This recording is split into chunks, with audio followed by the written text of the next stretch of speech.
कल 11 सितंबर को पूरी दुनिया के अंदर ट्विन टावर्स के गिराने पर चिंता व्यक्त की गई थी।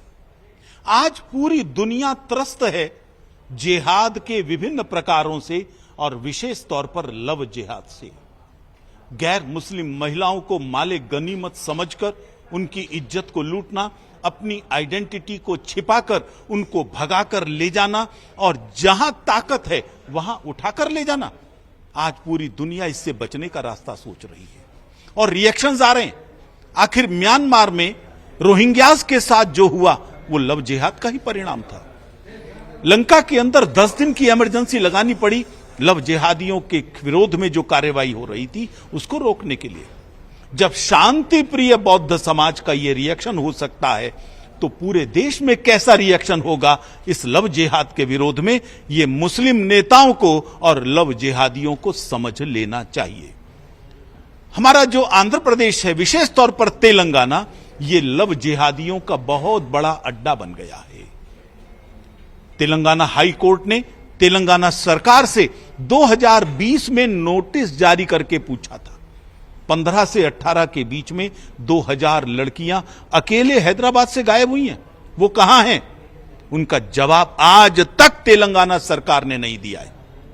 मैं तेलंगाना सरकार से अपील करता हूं, लव जिहाद और अवैध धर्मांतरण के विरोध में तुरंत एक व्हाइट पेपर जारी करें जिसमें हाई कोर्ट के प्रश्न का भी जवाब हो और हिंदू समाज के प्रश्न का भी जवाब हो कि उनकी महिलाएं, उनकी बेटियां केसीआर सरकार में सुरक्षित क्यों नहीं है।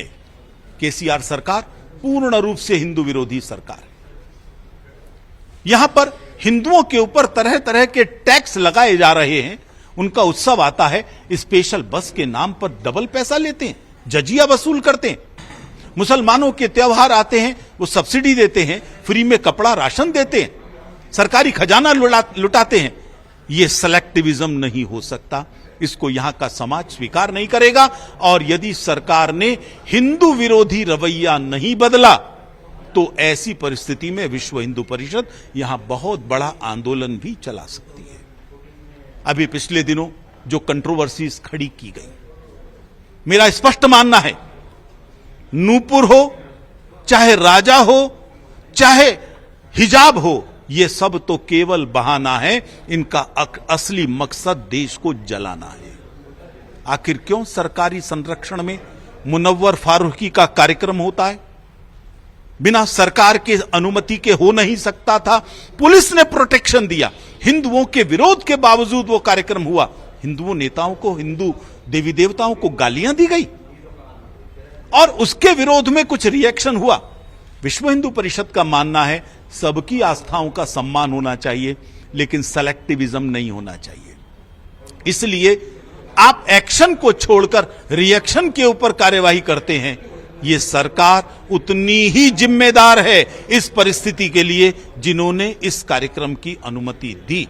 इसलिए सरकार को पुनर्विचार करना चाहिए, माफी मांगनी चाहिए कि उन्होंने मुनव्वर फारूकी का कार्यक्रम क्यों होने दिया, वरना हिंदू समाज का गुस्सा भड़कता जाएगा, भारी पड़ेगा केसीआर को। ज्ञानवापी मस्जिद में भी हिंदुओं को अपना पूजा करने का अधिकार मिलेगा।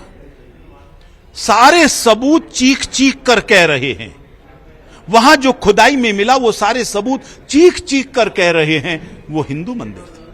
वहां आज भी नंदी विराजमान है।